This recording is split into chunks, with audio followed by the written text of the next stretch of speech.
Hi students, ఈరోజు మనం 9th class నుంచి 10th lesson Amaravani question answers నేర్చుకుందామండి. ముందుగా అర్ధగ్రాహత ప్రతిక్రియ.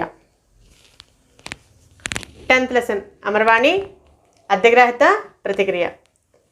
रोमन फर्स्ट क्वेश्चन, कुछ प्रमुख हिंदी कवियों के नाम बताइए. కొందరు ప్రముఖ హిందీ కవుల యొక్క పేర్లు తెలపండి. అంటే ప్రముఖమైన హిందీ కవుల యొక్క పేర్లు చెప్పండి. ఆన్సర్: तुलसीदास, रहीम, कबीरदास, वृंदावन दास, रैदास, गिरिजा कुमार माथुर, सुभद्रा कुमारी चौहान, सूरदास, मीराबाई आदि. तुलसीदास, रहीम, कबीरदास, वृंदावन दास, रैदास, गिरिजा कुमार माथुर, सुभद्रा कुमारी चौहान, सूरदास, मीराबाई మొదలైన వారు. సెకండ్ క్వశ్చన్, కబీర్ के बारे में बताइए. కబీర్ గురించి చెప్పండి. అంటే కబీర్ గురించి చెప్పండి. ఆన్సర్: कबीरदास ज्ञानमार्गी शाखा के प्रमुख कवि थे. इनका जीवन काल 1398 से 1528 के बीच माना जाता है. वे समाज सुधारक थे. इनकी प्रसिद्ध रचना बीजक है. उन्होंने धार्मिक और सामाजिक अंधविश्वासों का खंडन किया था. उनके गुरु का नाम रामानंद था. इनकी भाषा खिचड़ी भाषा कहलाती थी. वे अनपढ़ होते हुए भी बड़े ज्ञानी थे. इनका पालन पोषण नीरू और नीमा ने किया था. भाव: कबीरदास ज्ञानमार्गी शाखा के प्रमुख कवि थे. कबीरदास ज्ञानमार्गी शाखకు చెందిన ప్రముఖమైన కవి. इनका जीवन काल 1398 से 1528 के बीच माना जाता है. ఇతని జీవితకాలము 1398 నుండి 1528కి మధ్యకాలమని చెప్పబడుతుంది. వే సమాజ సుధారక్ थे. ఇతను సమాజ సుధారకుడు, అంటే సమాజ సంస్కర్త అన్నమాట. इनकी प्रसिद्ध रचना बीजक है. इतनी యొక్క प्रसिद्ध रचना बीजक. उन्होंने धार्मिक और सामाजिक अंधविश्वासों का खंडन किया था. అతను ధర్మపరమైన మరియు సమాజపరమైన అంధవిశ్వాసాలను ఖండించారు. उनके गुरु का नाम रामानंद था. అతని యొక్క గురువు పేరు రామానంద్. इनकी भाषा खिचड़ी भाषा कहलाती थी. ఇతని యొక్క భాష ఖిచడీ భాష అని చెప్పబడేది. అంటే ఈ భాషలో అన్ని రకాల భాషలు వాడేవారు కాబట్టి ఖిచడీ భాష అని చెప్పబడేది. వే అన్పఢ్ హోతే హువే భీ. అతను అన్ఎడ్యుకేటెడ్ అనమాట. అతనికి చదువు రాకపోయినా బడే జ్ఞాని థే. గొప్ప జ్ఞానవంతుడు. ఇన్కా పాలన్ పోషణ్ నీరు ఔర్ నీమానే కియా థా. ఇతన్ని పెంచి పెద్ద చేసింది నీరు మరియు నీమా అనే దంపతులు పాలన పోషణ చేశారు. కబీర్దాస్ జ్ఞానమార్గి శాఖకే ప్రముఖ కవి थे. కబీర్దాస్ జ్ఞానమార్గి శాఖకు చెందిన ప్రముఖమైన కవి. ఇతనికి జీవితకాలము 1398 నుండి 1528కి మధ్యలో చెప్పబడుతుంది. ఇతను సమాజ సుధారకుడు, అంటే సంఘ సంస్కర్త. ఇతని యొక్క ప్రసిద్ధ రచన బీజక్. అతను ధర్మపరమైన సమాజపరమైన అంధవిశ్వాసాలను ఖండించారు. అతని యొక్క గురువు పేరు రామానంద్. ఇతని భాష ఖిచడీ భాష అని చెప్పబడేది. ఇతను నిరక్షరాస్యుడు, అంటే ఇతనికి చదువు లేదు.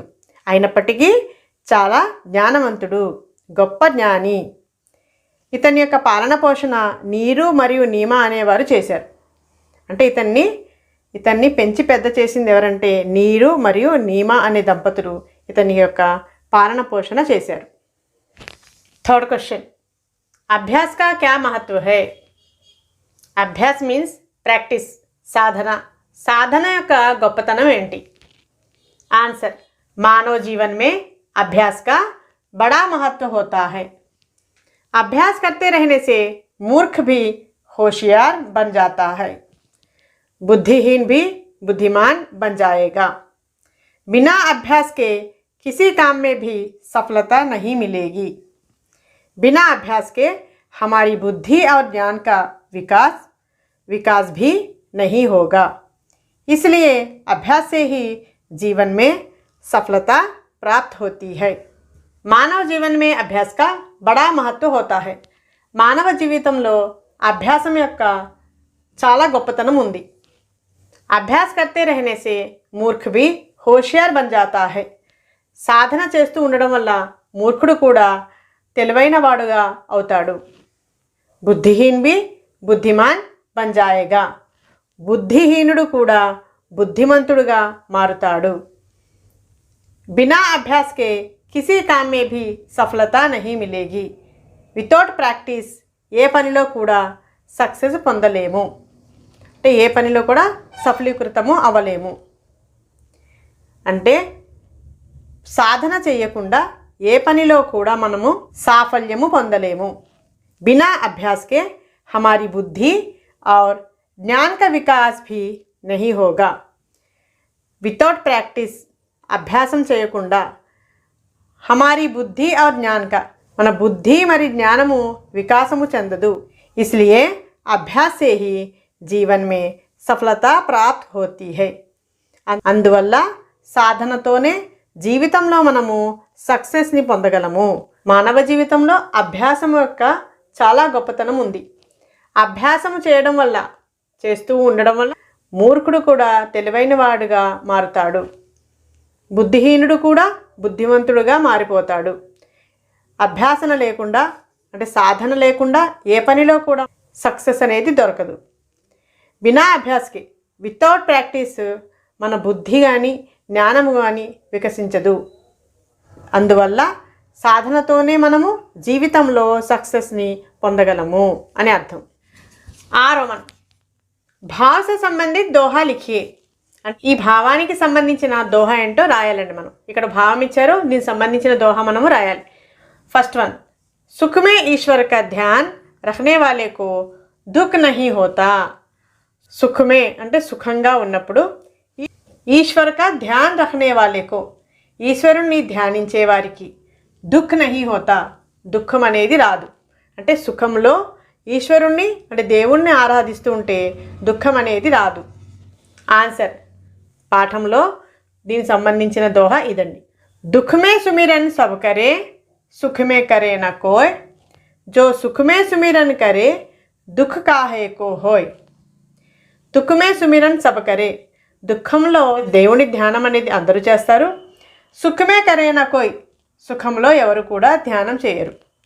జో సుఖ్ మే సుమిరన్ కరే ఎవరైతే సుఖాల్లో కూడా స్మరిస్తారో అంటే సుఖంగా ఉన్నప్పుడు కూడా దేవుణ్ణి ఆరాధిస్తారు. దుఃఖ్ కాహే కో హోయ్ దుఃఖం అనేది ఎందుకు ఉంటుంది అని అర్థం. అర్థమైందండి. దుఃఖంలో అందరూ కూడా దేవుణ్ణి స్మరిస్తారు, సుఖంలో మాత్రము స్మరించరు. ఎవరైతే సుఖంలో కూడా దేవుణ్ణి స్మరిస్తారో వారి దుఃఖం అనేది ఎందుకు వస్తుంది. సెకండ్ వన్, సజ్జన్కే సాత్ రహనే సే సుఖ్ మిల్తా హై. సజ్జనులతో కలిసి ఉంటే అంటే వారితో స్నేహం చేస్తే సుఖం దొరుకుతుంది. ఈ భావానికి సంబంధించిన దోహ మనము రాయాలి. ఆన్సర్, ఉత్తమ జనకే సంగమే సహజేహి సుఖభాసి. ఉత్తమ జనులతో మనము సాంగత్యము చేస్తే అంటే స్నేహం చేస్తే సహజేహి సుఖభాసి సహజంగానే మనము సుఖాన్ని ఆనందాన్ని పొందుతాం.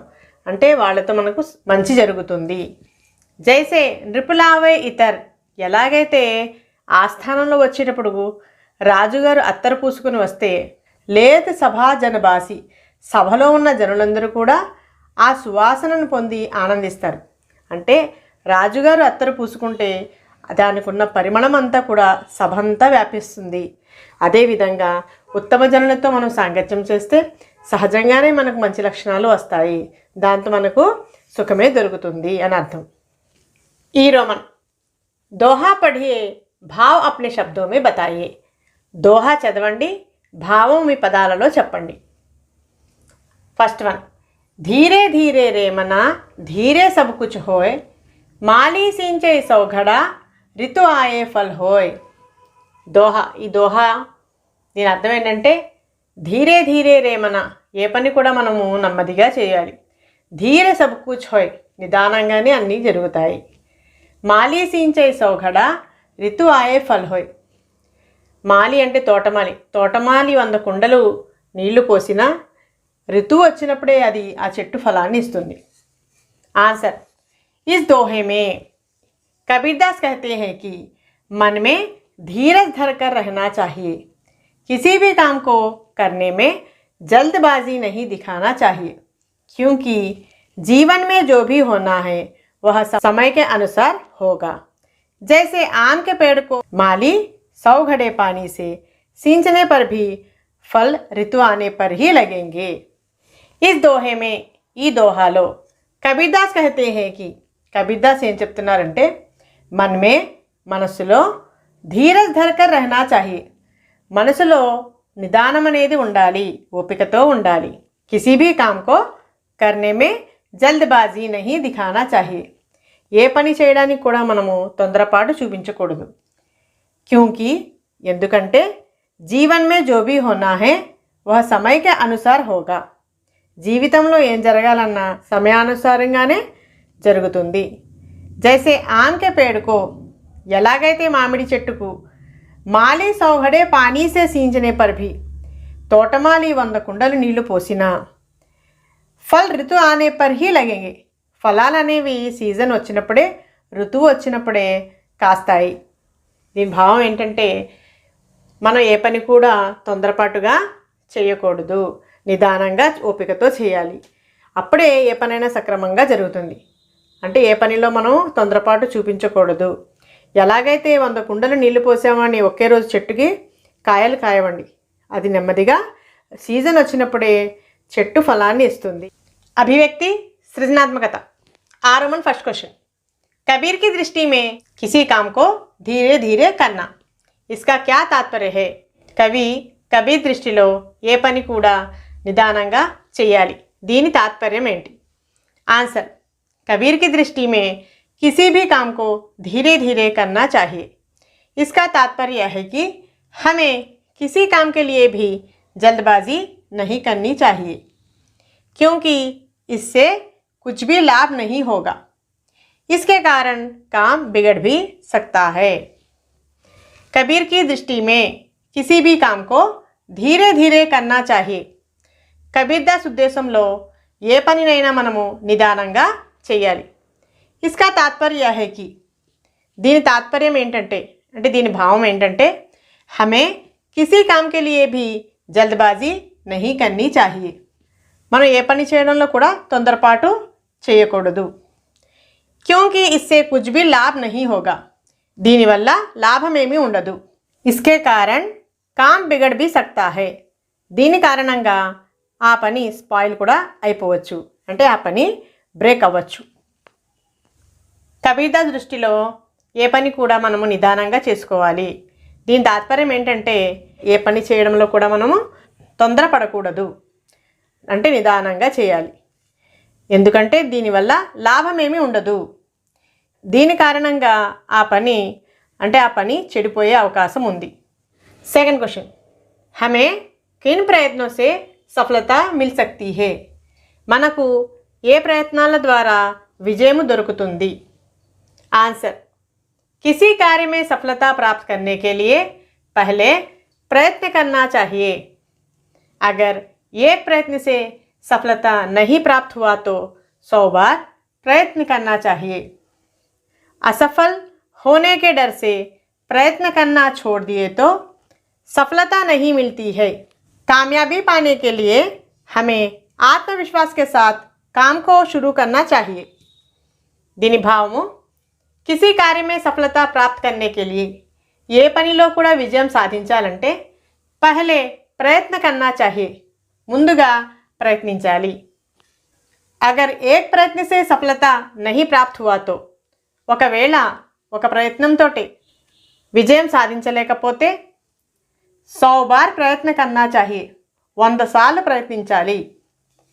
असफल होने के डर से प्रयत्न करना छोड़ दिए तो, అపజయం చెందుతామనే భయంతో ప్రయత్నించడం మానేస్తే సఫలత నహీ మిల్తీ హై, సక్సెస్ అనేది దొరకదు, అంటే విజయం అనేది దొరకదు। కామయాబీ పానే కే లియే, సక్సెస్ని పొందాలంటే, అంటే విజయాన్ని సాధించాలంటే హమే ఆత్మవిశ్వాస్ కే సాత్ కామ్ కో షురూ కర్నా చాహియే, మనము ఆత్మవిశ్వాసంతో పనిని మొదలు పెట్టాలి। ఏ పనిలోనైనా విజయం సాధించాలంటే ముందుగా మనము ప్రయత్నించాలి. ఒకవేళ ఒకసారి విజయం సాధించలేకపోతే 100 సార్లు ప్రయత్నించాలి. అంటే ఓటమి చెందుతామనే భయంతో ప్రయత్నాన్ని ఆపేస్తే సఫలం అనేది ఎప్పుడు కూడా అంటే విజయాన్ని ఎప్పుడు కూడా సాధించలేము. విజయం సాధించాలంటే మనం ఏ పని కూడా ఆత్మవిశ్వాసంతోనే మొదలు పెట్టాలి అని దీని భావం. థర్డ్ క్వశ్చన్, భగవాన్ కా స్మరణ్ కబ్ కన్నా చాహియే క్యూ?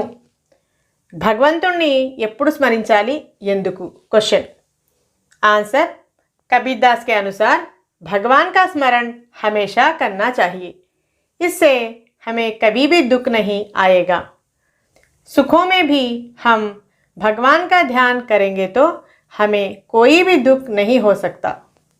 इसलिए भगवान का स्मरण सुख और दुख दोनों में करते ही रहना चाहिए.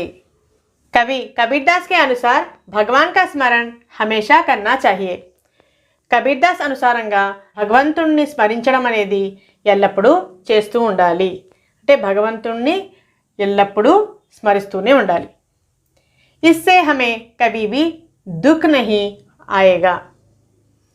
దీనివల్ల మనకు ఎప్పుడు కూడా దుఃఖము కలగదు. సుఖో మే భీ హమ్ భగవాన్ కా ధ్యాన్ కరేంగే తో హమే కోయి భీ దుఃఖ్ నహీ హో సక్తా. సుఖాల్లో కూడా మనము భగవంతుణ్ణి స్మరిస్తూ ఉంటే అంటే భగవంతుణ్ణి ధ్యానం చేస్తూ ఉంటే మనకు ఎప్పుడు కూడా దుఃఖం అనేది రాదు. इसलिए भगवान का स्मरण सुख और दुख दोनों में करते ही रहना चाहिए. అందువల్ల భగవంతుణ్ణి ధ్యానం అనేది సుఖము మరియు దుఃఖము రెండిట్లోనూ చేస్తూనే ఉండాలి. కబీర్ దాస్ ఉద్దేశంలో భగవంతుణ్ణి స్మరించడం అనేది ఎల్లప్పుడూ చేస్తూ ఉండాలి. అంటే భగవంతుణ్ణి ఎల్లప్పుడూ ధ్యానిస్తూ స్మరిస్తూ ఉండాలి. దీనివల్ల మనకు దుఃఖం అనేది ఎప్పుడు కూడా రాదు. సుఖంలో ఉన్నప్పుడు మనం భగవంతుణ్ణి స్మరిస్తూ ఉంటే ఎప్పుడు కూడా దుఃఖము కలగదు. అందువల్ల భగవంతుణ్ణి స్మరించడం అనేది సుఖము మరియు దుఃఖంలో రెండిట్లో కూడా చేయాలి. ఆ రోమన్ తులనా కీజియే అంటే కంపేర్ చేయండి. కబీర్ వ వృంద్ కే దోహో మే క్యా అంతర్ స్పష్ట హోతా హై? కవి కబీర్ మరియు కవి వృందదాస్ యొక్క దోహాల్లో ఉన్న అంతరం ఏంటి అని క్వశ్చన్ అండి. ఆన్సర్, कबीर और वृंद के दोहों में यह अंतर स्पष्ट होता है कि कबीर के दोहे भक्ति संबंधी और मानव के गुणों के बारे में होते हैं. कबीरदास जी ने अपने दोहों में भगवान और उसकी महिमा को प्रधानता दी है. वृंद के दोहे नीतिपरक होते हैं. इनके दोहों में मानव, समाज, जीवन संबंधी घटनाएं स्पष्ट रूप से मिलते हैं. भाव कबीर और वृंद के दोहों में यह अंतर स्पष्ट होता है कि कबीर के दोहे भक्ति संबंधी और मानव के गुणों के बारे में होते हैं. కబీర్ మరియు వృందదాస్ యొక్క దోహాలో ఇది స్పష్టమవుతుంది ఏంటంటే కబీర్ యొక్క దోహాలు భక్తి సంబంధించినవి మరియు మనుషుల యొక్క గుణాల గురించి ఉంటాయి. कबीरदास जी ने अपने दोहों में भगवान और उसकी महिमा को प्रधानता दी है. కబీర్దాస్ గారు అతని యొక్క దోహాల్లో భగవంతుడు మరియు అతని యొక్క మహిమ గురించి ప్రాధాన్యతనిచ్చారు. వృందకే దోహే నీతిపరక్ హోతే హే. వృందదాస్ యొక్క దోహాలైతే నీతిపరమైనవి అంటే నీతిని తెలియజేస్తాయి. ఇన్కే దోహో మే మానవ్, సమాజ్, జీవన్ సంబంధీ ఘటనాయే స్పష్ట రూప్ సే మిల్తే హే. ఇతని యొక్క దోహాల్లో మానవుడు, సమాజము, జీవితానికి సంబంధించిన ఘటనలు కనిపిస్తాయి. కబీర్ మరియు వృందదాస్ యొక్క దోహాల్లో ఈ భేదము స్పష్టంగా కనిపిస్తుంది. కబీర్ యొక్క దోహాలు భక్తి సంబంధించినవి మరియు మానవుని యొక్క గుణాల గురించి తెలియజేస్తాయి. కబీర్దాస్ తన యొక్క దోహాల్లో భగవంతుడు మరియు అతని యొక్క మహిమనే ప్రాధాన్యత ఇచ్చాడు. వృంద యొక్క దోహాలు నీతిపరమైనవి. ఇతని యొక్క దోహాల్లో మానవుడు, సమాజము, జీవితానికి సంబంధించిన సంఘటనలే స్పష్టంగా కనిపిస్తాయి. కుచ్ నీతి సంబంధీ నారే లిఖియే. కొన్ని నీతికి సంబంధించి సూక్తులు రాయండి అంటే కొన్ని నీతిపరమైన స్లోగన్స్ రాయండి. Answer, first one, Anubhav Deep సదా దిఖాతా రాహ్. సెకండ్ వన్, समय का पालन करो, समय पर सब मिलेगा. अच्छी संगति में रहो, अच्छा आदमी बनो. फोर्थ वन, अच्छा कार्य करो अच्छा फल पाओ। దీని అర్థం ఫస్ట్ పాయింట్, అనుభవ దీప్ సదా దిఖాతా రాహ్. అనుభవం అంటే ఎక్స్పీరియన్స్ అనే దీపము ఎల్లప్పుడూ దారి చూపిస్తూ ఉంటుంది. అంటే మన అనుభవమే మనకు మంచి దారిని ఇస్తుంది. సెకండ్ పాయింట్, సమయ కా పాలన కరో సమయ పర్ సబ్ మిలేగా. సమయాన్ని పాలించండి, సమయం యొక్క విలువను తెలుసుకుంటే సమయం వచ్చినప్పుడు అంతా దొరుకుతుంది. థర్డ్ పాయింట్, అచ్చి సంగతి మే రహో అచ్చా ఆద్మీ బనో. మంచి వాళ్లతో సాంగత్యము చేయండి, మంచి మనిషిగా మారండి. ఫోర్త్ పాయింట్, అచ్చా కార్య కరో అచ్చా ఫల్ పావో. మంచి కార్యాలు చేయండి, మంచి ఫలితాన్ని పొందండి. ఇది బడి ఈ. कबीर और रहीम के दोहे हमारे जीवन को किस प्रकार ప్రభావిత్ కర్తే హై. కబీర్ మరియు రహీం యొక్క దోహాలు మన జీవితాన్ని ఏ విధంగా ప్రభావితం చేస్తాయి? ఆన్సర్, कबीर और रहीम के दोहे मानव जीवन के लिए बहुत उपयोगी होते हैं. इनके दोहों में अनेक नीति संदेश हैं. यदि हम उन्हें अपनाएं तो यश मिलेगा. इससे मानव और समाज की भलाई होगी. ये दोहे हम में अच्छे गुणों का विकास करते हैं. దీని భావం, కబీర్ और రహీం के दोहे మానవ జీవన్ के लिए बहुत उपयोगी होते हैं. కవి కబీర్ మరియు కవి రహీం యొక్క దోహాలు మానవ జీవితంలో చాలా ఉపయోగపడతాయి. ఇన్కే దోహో మే అనేక నీతి సందేశే. వీరి యొక్క దోహాల్లో అనేకమైన సందేశాలు ఉన్నాయి. యది హమ్ ఉన్హే అప్నాయే తో యశ్ మిలేగా. ఒకవేళ మనం వాటిని ఆచరిస్తే మనకు కీర్తి లేదా పేరు ప్రఖ్యాతులు దొరుకుతాయి. ఇస్సే మానవ్ और సమాజ్ కి భలాయి హోగి. దీనివల్ల మనుషులకు మరియు సమాజానికి మేలు జరుగుతుంది. ఏ దోహే హమ్మే అచ్చే గుణం కా వికాస్ కర్తే హై. ఈ దోహాల వల్ల మనలో ఉన్న మంచి గుణాలు వికసిస్తాయి అని అర్థం. కబీర్ మరియు రహీం యొక్క దోహాలు మానవ జీవితానికి ఎంతో ఉపయోగకరమైనవి. ఈ దోహాల్లో అనేకమైన నీతి సందేశాలు ఉన్నాయి. ఒకవేళ మనము వీటిని ఆచరిస్తే మనకు కీర్తి లభిస్తుంది. వీటి వల్ల మనుషులకు మరియు సమాజానికి మేలు జరుగుతుంది. ఈ దోహాల వల్ల మనలో ఉన్న మంచి గుణాలు వికసిస్తాయి అని అర్థం. ఇక్కడితో ఈ లెసన్ యొక్క క్వశ్చన్ ఆన్సర్స్ కంప్లీట్ అయ్యండి. నెక్స్ట్ వీడియోలో మనం ఇంకొక టాపిక్తో కలుసుకుందాం.